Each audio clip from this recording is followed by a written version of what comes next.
नमस्कार दोस्तों।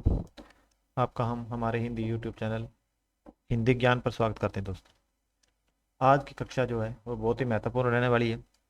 इससे पहले दोस्तों हमने सूरदास जो कृष्ण काव्य है उसके तहत हमने सूरदास को, परमानंद दास को, नंददास को, कृष्णदास को, चतुर्बुद्ध दास को नहीं, परमानंद दास को पढ़ाया है दोस्तों। उनकी कक्षाएं की है, यानी कि उनके जीवन के ऊपर सभी प्रश्नों को हमने बनाया है। और आज हम आपके सामने एक बहुत ही महत्वपूर्ण कक्षा रखने जा रहे हैं अष्टचाप कवियों के बीच की, यानी कि चतुर्बुद्ध दास, गोविंद स्वामी और दोस्तों शीत स्वामी के ऊपर कक्षा होने वाली है। और इन सभी के ये क्या है, अष्टचाप के कवि हैं दोस्तों। और इनके जो स्वामी हैं या इन्होंने जो दीक्षा ग्रहण की है या इनके गुरु जो है वो विठलनाथ जी है दोस्तों। और आज की कक्षा को बिना विलंब किए हम पहला ही प्रश्न देखते हैं आज का। तो पहला प्रश्न ये है साथियों कि चतुर्बुद्ध दास जी का जन्म कब और कहाँ हुआ था। तो दोस्तों आपने बताना है कि चतुर्बुद्ध दास जी का जन्म जो है वो स्थान क्या है और कौन सा है। बोला जन्म स्थान कौन सा है, तो आपने बताना है क्या उनका जन्म स्थान जो है 1533 रामपुर उत्तर प्रदेश है, या फिर 1493 कनौज राज है, या फिर दोस्तों 1496 चिलोत्रा अहमदाबाद गुजरात है, और या फिर दोस्तों उनका जन्म स्थान जो है वो 1468 ईस्वी जमुनावती मथुरा है। तो इनका जो उत्तर रहने वाला है दोस्तों वो रहने वाला है आपका डी, यानी कि चतुर्बुद्ध दास जी का जन्म स्थान जो है वो जमुनावती मथुरा है। और इनका जन्म जो है 1468 ईस्वी में हुआ है दोस्तों। और आगे बढ़ते हैं।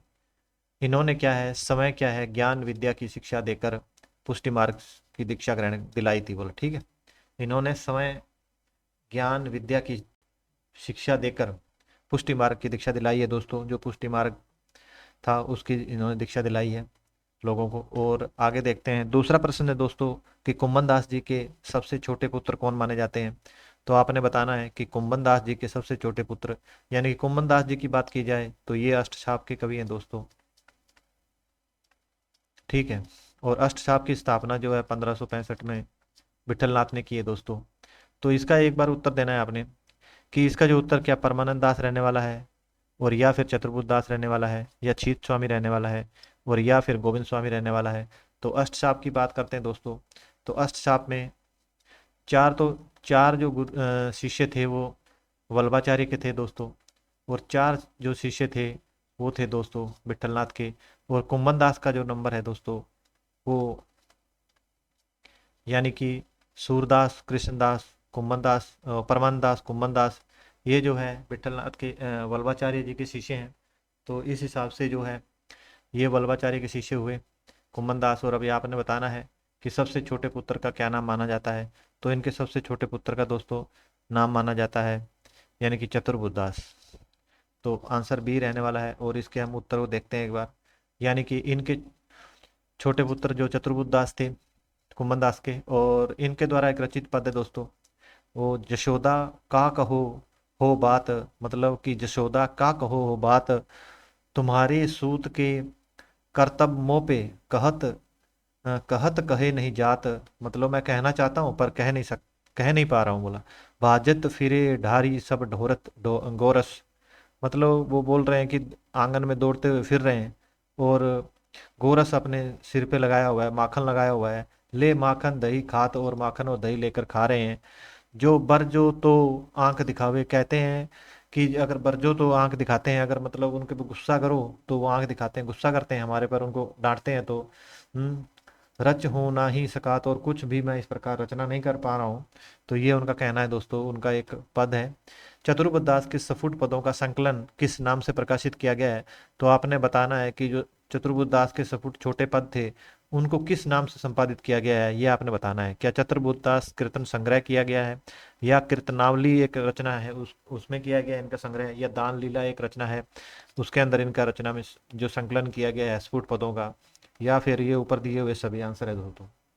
तो आपने देखना है कि चतुर्बुद्ध दास के स्फुट पदों का संकलन किस नाम से प्रकाशित किया गया है। तो दोस्तों इसका उत्तर रहने वाला डी, यानी कि चतुर्बुद्ध दास का जो स्फुट पदों का संकलन जो है वो चतुर्भुज कीर्तन संग्रह के नाम से भी प्रकाशित किया गया है और कीर्तनावली नाम से भी संपादित किया गया है। उसके बाद दान लीला के अंदर भी इनके चतुर्भुज दास जी के जो स्फुट पद है उनको संपादित किया है दोस्तों।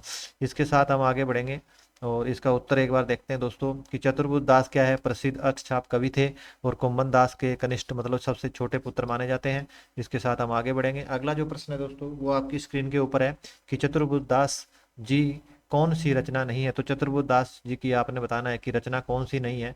तो ये आपने पक्का ध्यान देना है। क्या दान लीला है इनकी रचना, या मधुमालती है, या फिर दोस्तों कीर्तनावली है, या फिर उपरोक्त सभी है। तो चतुर्भुज दास की जो रचना है दोस्तों वो सभी रचनाएं हैं ये, और इस प्रश्न का जो उत्तर है वो रहने वाला है डी। यानी कि हम आगे बढ़ेंगे। आगे हम देखते हैं कि चतुर्भुज दास की जो रचनाएं मिलती है दोस्तों वो हमें मिलती है दान लीला, उसके बाद मिलती है द्वादश, और उसके बाद मिलती है हित जो मंगल, और इनके बाद इनकी एक रचना है दोस्तों मधुमालती, और एक कीर्तनावली है, एक भक्ति प्रताप है इनकी रचनाएं। तो दोस्तों इस प्रकार से इनकी रचनाएं हैं और आपने इनकी रचनाओं को भूलना नहीं है दोस्तों। तो इनकी रचनाएं देख लो, एक एक नंबर पे है दान लीला, दूसरी है द्वादश्य, और तीसरी है दोस्तों कीर्तनावली, और चौथी रचना है दोस्तों इनकी हित जू को मंगल, और उसके बाद दोस्तों इनकी चौथी रचना जो पांचवी रचना जो है, यानी कि पांचवी रचना जो है भक्ति प्रताप है, और छठी रचना जो है दोस्तों इनकी मधुमालती है। इसके साथ हम आगे बढ़ेंगे। अगला जो प्रश्न है प्रश्न संख्या 5 वो आपकी स्क्रीन के ऊपर है दोस्तों कि गोविंद स्वामी का जन्म कब और कहाँ माना जाता है। तो आपने बताना है कि गोविंद स्वामी का जन्म कि कब माना जाता है और कहाँ पर माना जाता है। क्या उनका जन्म जो है 1533 रामपुर उत्तर प्रदेश में माना जाता है, या ग्राम आंतरी जिला भरतपुर राजस्थान में माना जाता है दोस्तों, या फिर इनका जो जन्म है 1496 चिलोत्रा अहमदाबाद गुजरात में माना जाता है, या फिर इनका जो जन्म है वो 1468 जमुनावती मथुरा माना जाता है। तो इसका जो उत्तर है दोस्तों सही उत्तर रहने वाला है बी, यानी कि जो इनका जन्म है वो भरतपुर राजस्थान में आंतरिक गांव में हुआ है। और इसके साथ हम आगे बढ़ेंगे। गोविंद स्वामी जो है ब्रजमंडल के महावत स्थान पर, क्या है महावत स्थान पर जो पर रहते थे बोला है ना, गोविंद स्वामी ब्रजमंडल के महावत स्थान पर रहते थे। और आगे हम देखते हैं कि गोविंद स्वामी जहाँ रहते थे कौन से स्थान पर, महावत स्थान पर रहते थे, उस स्थान को किस नाम से जाना जाता है। तो आपने ये बताना है कि गोविंद स्वामी जहाँ रहते थे, जहाँ कहाँ रहते थे, महावत मथुरा में रहते थे, उस स्थान को किस नाम से जाना जाता है। ठीक है, तो ये तो महावत तो हमने देखा इस स्थान पे तो वो रहते थे, पर किस नाम से जाना जाता है तो आपने बताना है। क्या वृंदावन से जाना जाता है वो नाम, या फिर मथुरा को जाना जाता है, और या फिर दोस्तों इस नाम को जो है कदम खंडी नाम से जाना जाता है। तो आपका उत्तर क्या रहने वाला है दोस्तों। आपने उत्तर पहले क्वेश्चन को ध्यान से पढ़ना है और फिर उत्तर देना है। और ये जो कक्षा है दोस्तों हम अपने नोट से बना रहे हैं, और अगर आपको कक्षा अच्छी लगती है तो आपने कक्षा को पक्का लाइक कर देना है, शेयर करना है और चैनल को सब्सक्राइब करना है दोस्तों। और हम किसी भी कक्षा का कोई प्रकार का पैसा नहीं ले रहे, और हम आपके साथ तैयारी कर रहे हैं। इसके साथ इस प्रश्न का आप उत्तर देंगे दोस्तों कि गोविंद स्वामी जहाँ रहते थे उस स्थान को किस नाम से नाम से जाना गया है। तो उस नाम को दोस्तों जाना गया है कदम खंडी नाम से जाना गया है, यानी कि गोविंद स्वामी की कदम खंडी के नाम से उस स्थान को प्रसिद्ध नाम हुआ है। तो इसके आगे देखते हैं दोस्तों कि गोविंद स्वामी जहाँ रहते थे उस स्थान को क्या है कि इसको महावत बोलते थे। महावत कहाँ था, मथुरा के नजदीक था दोस्तों। ठीक है, तो इस स्थान को क्या है गोविंद स्वामी की कदम खंडी कहा जाता है। ठीक है, ये पक्का ध्यान रखना है कि प्रश्न बन सकता है इस प्रकार का। गोविंद स्वामी के पदों, अगला प्रश्न है कि गोविंद स्वामी के पदों का संकलन गोविंद स्वामी पद का नाम से किया है। इन पदों की संख्या, इसमें पदों की संख्या बतानी दोस्तों आपने ना, कि जो गोविंद स्वामी के पदों का संकलन जो है गोविंद स्वामी पद के नाम से किया गया है।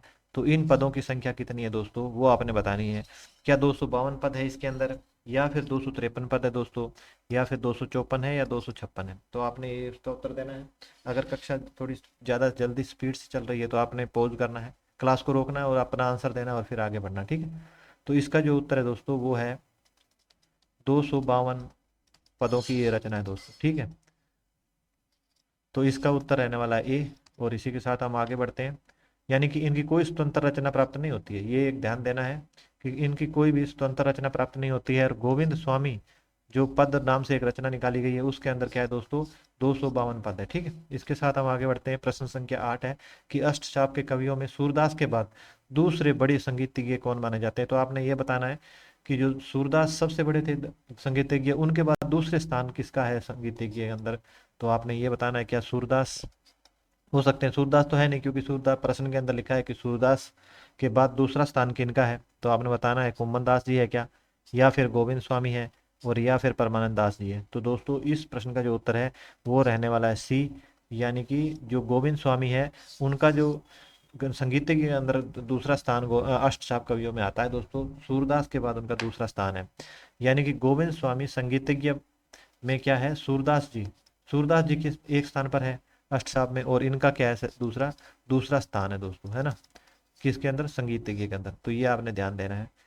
तो कल हमने एक क्लास बनाई थी दोस्तों, यानी कि समास के ऊपर, और समास की बहुत ही अच्छी कक्षा थी। और जिन दोस्तों ने समास नहीं देखी है, समास थोड़ा किसी को मुश्किल लगता है, तो पक्का अवश्य वो कक्षा देख सकता है। उसके अंदर बहुत ही आसान तरीके से हमने समझाया है कि समास क्या है, समास के उदाहरण देकर समझाया है, और 4 प्रकार हैं, और तत्पुरुष के अंदर 2 प्रकार हैं, और इस प्रकार हमने समझाया है। जिसको भी समझ में नहीं आ रहा है वो उसको क्लास को अवश्य देख सकता है दोस्तों।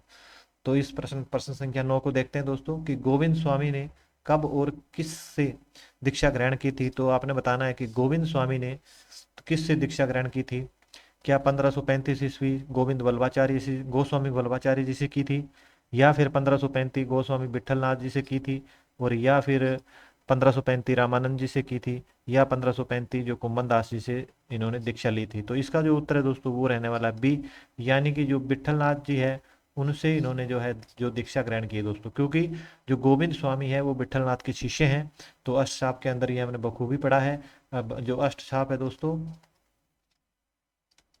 अष्टचाप की स्थापना जो है विठलनाथ ने 1565 ईस्वी में की है। ठीक है, ये आपने ध्यान रखना है। और जिसके अंदर क्या है, 4 जो शिष्य जो है वो वल्लभाचार्य जी के हैं, और 4 ही शिष्य दोस्तों विठलनाथ जी के हैं। तो ये पक्का आपने ध्यान देना है। और इसके उत्तर पे हम एक बार बढ़ेंगे।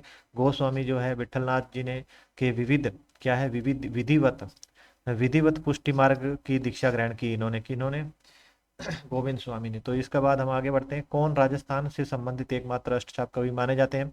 तो आपने बताना है दोस्तों कि राजस्थान से संबंधित एकमात्र अष्टचाप के अंदर कवि कौन माने जाते हैं। तो क्या छीस स्वामी माने जाते हैं, या चतुर्बुद्ध दास माने जाते हैं, या फिर गोविंद स्वामी माने जाते हैं, या कुम्मन दास माने जाते हैं। तो इससे पहले हमने पढ़ा है दोस्तों कि जो जो क्या नाम गोविंद स्वामी है, गोविंद स्वामी का जो जन्म है दोस्तों क्या है, जिला भरतपुर राजस्थान में है। तो यही एक ऐसे जो है मतलब शिष्य या एक कवि कहलाएंगे जो कि अष्टचाप के अंदर क्या है, जिनका राजस्थान से संबंध है दोस्तों। यानी कि गोविंद स्वामी जो है वो राजस्थान से संबंधित है। और इस प्रकार हम आगे बढ़ते हैं, इसके उत्तर को देखते हैं कि गोविंद स्वामी का जन्म जो है दोस्तों आंतरी ग्राम क्या है, आंतरी दोस्तों। और इनका डिस्ट्रिक्ट क्या है, डिस्ट्रिक्ट भरतपुर है, यानी कि राजस्थान के ये रहने वाले थे। इसीलिए ये एक ही ऐसे जो अष्टचाप कवियों के अंदर एक कवि हुए हैं जो गोविंद स्वामी है। इसके साथ हम आगे बढ़ेंगे। अगला जो प्रश्न है दोस्तों, प्रश्न संख्या 11 आपकी स्क्रीन के ऊपर है कि छीस स्वामी का जन्म जो है वो कब, यानी कि कब और कहाँ, किस स्थान पे और कहाँ हुआ है।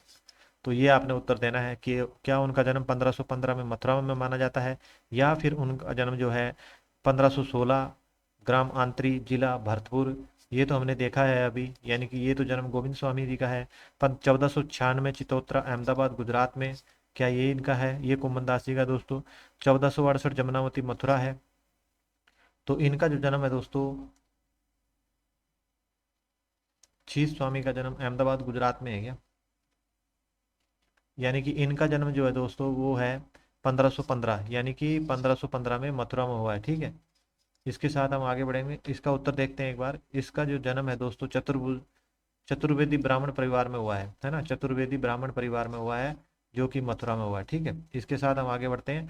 अगला जो प्रश्न है, प्रश्न संख्या 12 है दोस्तों कि शीश स्वामी के गुरु का क्या नाम है, या गुरु दक्षिणा किससे ग्रहण की थी।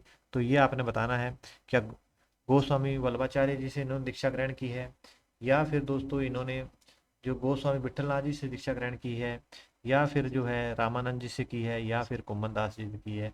तो इस प्रश्न का जो उत्तर है वो दोस्तों वो रहने वाला है विठलनाथ जी, क्योंकि विठलनाथ जी के 4 शिष्य थे, उसके अंदर क्या है शीत स्वामी का नाम आता है, और अष्टसखा के अंदर ये एक कवि रहे हैं दोस्तों।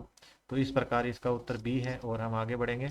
अगला जो इसका उत्तर देखते हैं, तो ये क्या है, दीक्षा ग्रहण करने के बाद क्या है, पुंचरी नामक स्थान पे ये रहने लगे थे, और ये आपने ध्यान देना है। इसके साथ प्रश्न संख्या 13 देखते हैं कि कौन अपनी यौवना अवस्था में क्या क्या है भाई, कौन अपनी यौवन अवस्था में उदंड प्रवृत्ति के थे, और इस कारण क्या लड़ाई झगड़े में पड़े रहते थे और बदनाम थे, बोला। और मथुरा में ये क्या है, उदंडी बदमाश या छीट चौबे के नाम से प्रसिद्ध है। तो ये पंक्तियां किसके लिए है कि छीत स्वामी है ये, या फिर कुम्मनदास जी के लिए है, या नंददास जी के लिए है, या फिर गोविंद स्वामी के लिए है। तो दोस्तों कौन ऐसे कवि अष्टसाप सखा के अंदर हुए हैं जो अपनी यौवन अवस्था के अंदर उदंड प्रवृत्ति के कारण लड़ाई झगड़ा के लिए बदनाम थे, और मथुरा में उदंड उदंडी बदमाश बदमाश छीत चौबे के नाम से, छीतू चौबे के नाम से जाने जाते थे, है ना। तो इसमें कौन थे दोस्तों, ये इसका नाम, इनका नाम जो है इसी के अंदर आ रहा है, यानी कि छितू चौबे थे ये, और चौबे जाति के थे ये, चतुर्वेदी थे। और इनका क्या है दोस्तों, छीत स्वामी, ये जो है उत्तर रहने वाला ए। और इसके साथ हम आगे बढ़ेंगे। ये राजा बिरबल के क्या है, यहाँ पुरोहित माने जाते हैं, ठीक है। इसके साथ हम अगला प्रश्न देखते हैं। प्रश्न संख्या 14 है दोस्तों, युगल कलश रचना के रचनाकार आपने बताना है कि जो युगल कलश रचना है, तो ये जो है अन्य कवि है दोस्तों, ये जो कृष्ण काव्य धारा के अन्य कवि है, ठीक है।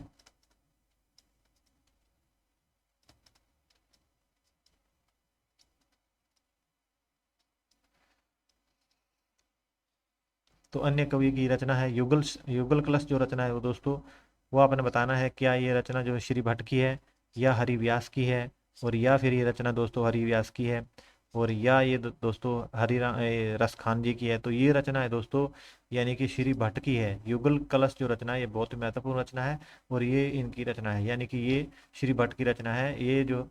ये रचना को जुगल कलश और आदि बाणी के नाम से भी जाना जाता है। ये इस रचना के दो अलग से नाम है दोस्तों, ये आपने ध्यान देना है, ठीक है। इसके साथ हम अगले प्रश्न पे देखते हैं। प्रश्न संख्या 15 आज का अंतिम प्रश्न है दोस्तों, कि महावाणी, तो जो एक रचना है महावाणी, रचना के रचनाकार कौन है।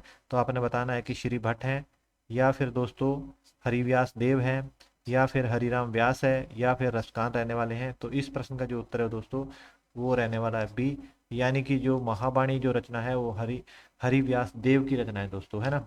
इसके साथ हम इसके उत्तर पे चर्चा करते हैं कि नाभादास जी द्वारा रचित यानी कि भक्तपाल एक रचना थी, जिसके अनुसार श्री भट्ट के शिष्य माने जाते हैं, है ना। अनुसार ये श्री भट्ट के शिष्य माने जाते हैं। श्री भट्ट के शिष्य कौन माने जाते हैं, जो अभी हमने देखा कि श्री कौन है, श्री श्री हरि व्यास, है ना। तो श्री हरि व्यास क्या है, एक नाभादास जी की रचना भक्तमाल रचना है, उसके मुताबिक क्या है, इस रचना में अगर हम मानते हैं तो श्री भट्ट के शिष्य ये माने जाते हैं, ठीक है, श्री हरि व्यास। और इसके साथ क्या है दोस्तों, आज की कक्षा यहीं समाप्त करेंगे, और कक्षा का जो अंतिम प्रश्न था वो हमने करवा दिया, और आज की कक्षा को यहीं समाप्त करेंगे। अगर आपको कक्षा दोस्तों अच्छी लगी है, सही लग रही है आपके हिसाब से, तो कक्षा जो है आपने लाइक करना है, शेयर कर देना है, और चैनल को सब्सक्राइब करना है दोस्तों, है। और इसी के साथ कक्षा को ख़त्म करेंगे दोस्तों। और तो आज की कक्षा के हमारे साथ जुड़ने के लिए धन्यवाद दोस्तों सभी का।